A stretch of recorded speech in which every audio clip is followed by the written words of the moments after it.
In this video, I will share with you why fools are angry so you can either help them or leave them. The overarching message in this video is ego. Ego is where fools get themselves in trouble. So if you're trying to figure out, boy, how am I going to help a fool? Or should I just distance myself from a fool? These are the points that I'm going to share with you. First point is they're trying to control. If you're with someone that is trying to control situations, circumstances, even their life, it's all about them. They feel like they're stressed out because it's, oh, I got to do this, I got to do that, I have to do all these things. There's a good chance that they're a fool, and it's not a bad thing to be a fool. It just means you're not aware, you're ignorant of the facts. So don't take this the wrong way, because you could have some of these characteristics. I've had all of these characteristics in my life. So the key is realize that this is what's going on. So if there's anger around this control thing and they've got to control them, when things are out of control, they get angry, there's a good chance that you're dealing with a fool. They're closed-minded.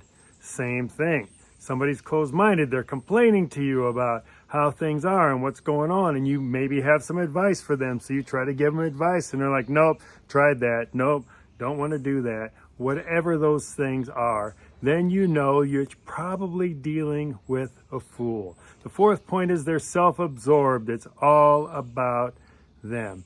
Now listen, this is one that is easy to detect. Just spend some time with anybody and you're going to know pretty quickly whether it is all about them or if they're interested in you, in the people around them. If they're asking a lot of questions, then you're going to know that this person may be a fool. And there's oftentimes anger that comes from people who are self-absorbed. Closed-minded, they get angry if you're not right in step with what they're thinking. They get angry if it's not all about them and you're talking about someone else, or you're focusing on someone else, or you're saying, boy, that person is really intelligent or wise, and what about me? And they get angry. Ego is the thing that's controlling all of this, and anger is a manifestation of each of these points that I'm going through.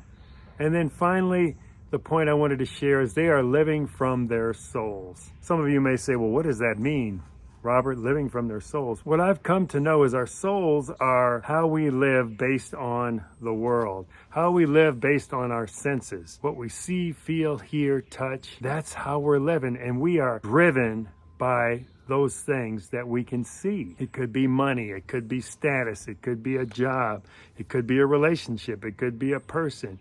Whatever it may be, they're living from their souls, the desires of their souls, and that can be dangerous, to live off of the desire of your soul. For me, to live off of the desire of my soul. So now you're in this situation and you're understanding that is why they are angry. That's so important, knowing the why behind somebody's anger. If you're around someone and they are angry, think to yourself, are they trying to control? Are they closed-minded? Are they self-absorbed? It's all about them. Are they living from their souls? A lot of times what I've found in myself, when I am angry and somebody triggers me, it's not about the person that triggered me. It's the ammunition in me that causes the anger to be ignited. So we can never blame the messenger. So if you're with somebody and they get angry, don't take it upon yourself to say, oh my goodness, I'm sorry, I did something. No, they provided the ammunition for the anger.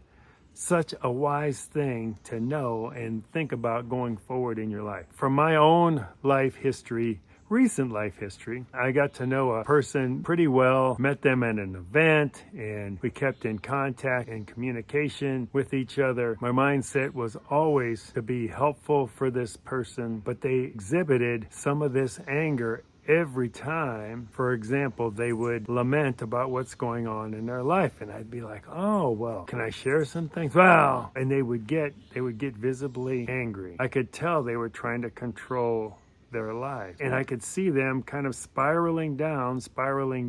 And have you ever felt that helpless feeling where you want to help somebody, you just know, and you know in your mind, boy, oh boy, I know what to do, but they're flailing and they won't listen. So that was a case for me that I tried to help. You don't want to spend too much time trying to help those people. They need to be ready to help themselves. They need to be ready to ask for help and be ready to receive that help from whom they ask. So in that case, what I had to do was I had to leave them. I had to just distance myself from them. I had to stop reaching out to them. And I figure in time, when they're ready, because I think they know that I can be an asset to them, my community, me, I can be somebody that can offer some wisdom. But until they're ready, I'm not going to include them in my life. And it may sound harsh, but it's not. Listen, you have to take care of yourself so you can take care of others. You have to fill yourself up so you can give from the overflow. So that's my cautionary tale. Number one, why are fools angry?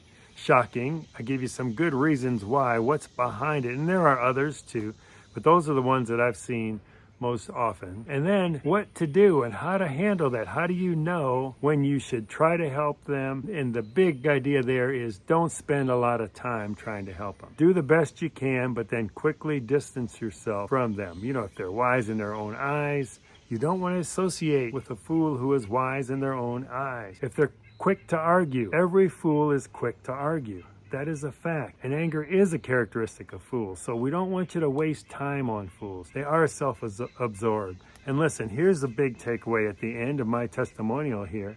Wisdom for a fool is useless because they're not ready to use it. So the key is sometimes by walking away from a fool, maybe that will be the wake-up call for them that, boy, I really need to change. So subscribe with the notification bell to receive regular updates. If you found this video helpful, hit the like button to see more like this. Comment down below. This can be with questions or answers to a question you ask. We will see you next time on this journey from isolation to community, where the next step beyond is freedom.